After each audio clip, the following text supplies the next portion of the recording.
नमस्कार। आज हम बात कर रहे हैं एक बड़े सवाल पर। 2025 में पैसा कहाँ लगाएं? क्या फिक्स डिपॉजिट यानी एफडी ठीक रहेगा, या फिर एसआईपी शुरू करें, या म्यूचुअल फंड? एफडी में लगता है कि पैसा सेफ है पर रिटर्न कम है। एसआईपी से हर महीने थोड़ा थोड़ा जाता है, पर क्या वो सही तरीका है? और ये म्यूचुअल फंड, नाम तो सुना है पर इसमें रिस्क कितना है? हमारे पास ना इसी टॉपिक पर एक यूट्यूब वीडियो स्क्रिप्ट है, काफी डिटेल्ड है। तो आज हम इसी स्क्रिप्ट के आधार पर इन तीनों को, मतलब एफडी, एसआईपी और म्यूचुअल फंड को जरा खोल कर समझेंगे। देखेंगे कि रिटर्न कैसा है, रिस्क कितना है, टैक्स का क्या हिसाब है, पैसा निकालना कितना आसान है, और लंबी अवधि में ग्रोथ की क्या उम्मीद है। तो चलिए शुरू करते हैं। सबसे पहले बहुत संक्षेप में ये हैं क्या चीजें। एफडी तो शायद सबको पता ही है। बैंक में पैसा रखा एक तय समय के लिए, और उस पर मान लीजिए 6% से 7.5% तक का ब्याज मिल गया, पक्का। जोखिम कम तो रिटर्न भी वैसा ही। बिल्कुल। और एसआईपी मतलब सिस्टमैटिक इन्वेस्टमेंट प्लान, वो अपने आप में कोई निवेश नहीं है। ये तो बस एक तरीका है, हर महीने एक तय रकम म्यूचुअल फंड में डालने का। म्यूचुअल फंड वो जगह है जहां हम जैसे कई लोगों का पैसा इकट्ठा होता है और एक फंड मैनेजर उसे स्टॉक्स में, बॉन्ड्स में, सोने वगैरह में लगाता है। ये इक्विटी वाले हो सकते हैं, डेट वाले, या फिर मिले जुले हाइब्रिड। अच्छा, तो फिर सीधी तुलना कराते हैं। रिटर्न की बात करें पहले। एफडी में तो हमने देखा 6-7.5%। हाँ, बस उतना ही। और एसआईपी या म्यूचुअल फंड में स्क्रिप्ट क्या कहती है? स्क्रिप्ट के हिसाब से और वैसे भी लंबी अवधि में, खासकर इक्विटी वाले फंड्स में 10-15% या उससे भी ज्यादा का अनुमान रहता है। ओह, ये तो काफी ज्यादा है। लेकिन फिर रिस्क भी तो होगा। हाँ, रिस्क बिल्कुल है। एफडी में तो रिस्क ना के बराबर है, कह सकते हैं। बैंक डिफॉल्ट ना करे बस। लेकिन म्यूचुअल फंड में रिस्क रहता है, मध्यम से ज्यादा भी हो सकता है। ये इस पर निर्भर करता है कि पैसा लगा कहाँ है। इक्विटी में लगाया है तो ज्यादा रिस्क, डेट में लगाया है तो कम। और एक और जरूरी चीज, लिक्विडिटी, मतलब पैसा वापस चाहिए हो तो। और टैक्स का क्या सीन है? हाँ, ये भी बहुत जरूरी है। देखिए, एफडी को अगर समय से पहले तोड़वाते हैं तो अक्सर कुछ पेनाल्टी देनी पड़ती है, जबकि म्यूचुअल फंड ज्यादातर आप कभी भी बेच सकते हैं, तो उनमें लिक्विडिटी बेहतर होती है। कुछ फंड्स होते हैं जिनमें लॉक इन होता है, वो अलग बात है। अब टैक्स की बात करें तो एफडी का जो भी ब्याज मिला वो आपकी सालाना इनकम में जुड़ जाता है, और फिर आप जिस टैक्स स्लैब में आते हैं उस हिसाब से उस पर टैक्स देना होता है। अच्छा, और म्यूचुअल फंड में टैक्स का क्या हिसाब है?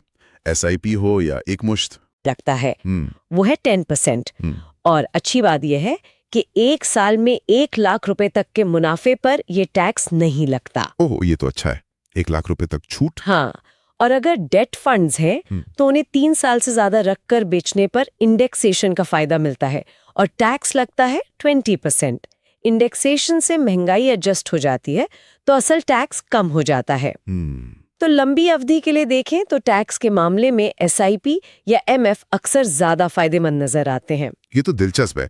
और स्क्रिप्ट में 2025 के लिहाज से एक बात और थी कि एफडी की दरें ठीक है, पर आजकल महंगाई भी तो करीब 6% चल रही है। हाँ, तो एफडी से जो 6-7% मिल रहा है, असल में तो वो बस 0.1% की कमाई हुई है ना? सही कहा, बिल्कुल सही। महंगाई असल रिटर्न को कम कर देती है। और दूसरी तरफ अपनी भारतीय अर्थव्यवस्था की ग्रोथ देखिए, 7% से ज्यादा का अनुमान है। पिछले 10 साल का रिकॉर्ड देखें तो एसआईपी ने औसतन 12-15% सालाना रिटर्न दिया है। तो स्क्रिप्ट का इशारा यही है कि 2025 और आगे ग्रोथ के लिए एसआईपी और इक्विटी म्यूचुअल फंड में ज्यादा दम दिख रहा है। तो फिर मतलब क्या सबके लिए एसआईपी या म्यूचुअल फंड ही बेस्ट है? एफडी को भूल जाएं? नहीं, ऐसा नहीं कह सकते। कोई एक चीज सबके लिए बेस्ट नहीं होती। सबकी जरूरतें अलग हैं, रिस्क लेने की क्षमता अलग है।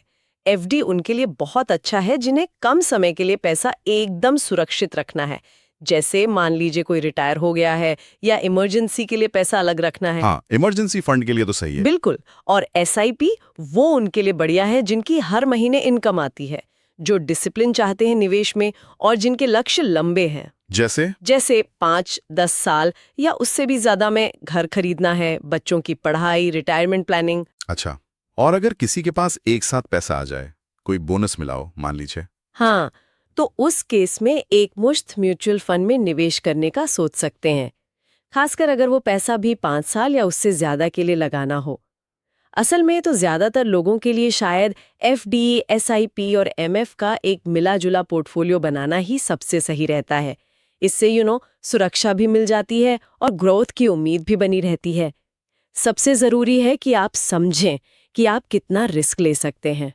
तो मतलब लबो-लुबाब यह है कि 2025 में क्या चुनना है, ये आपकी अपनी जरूरत, आपके लक्ष्य कितने दूर हैं और आप कितना जोखिम उठा सकते हैं, इस पर निर्भर करेगा। संक्षेप में कहें तो स्क्रिप्ट का सुझाव यह है, इमरजेंसी फंड के लिए एफडी ठीक है, लंबे लक्ष्य मतलब 5 साल से ज्यादा तो इक्विटी म्यूचुअल फंड में एसआईपी करें, और अगर बीच के लक्ष्य हैं 2 से 5 साल के तो शायद हाइब्रिड या डेट फंड देख सकते हैं। बिल्कुल सही। और जाते जाते एक सवाल मैं यहाँ छोड़ना चाहूंगी सोचने के लिए। क्या निवेश का फैसला सिर्फ ये देखकर करना चाहिए कि रिटर्न कितना मिलेगा, या फिर ये देखना ज्यादा जरूरी है कि कौन सा ऑप्शन आपकी सुरक्षा की जरूरत, आपकी लिक्विडिटी की जरूरत मतलब पैसे की जरूरत पड़ने पर आसानी से मिलना, और आपके अपने पर्सनल फाइनेंशियल गोल्स और टाइमलाइन के साथ कितना फिट बैठता है?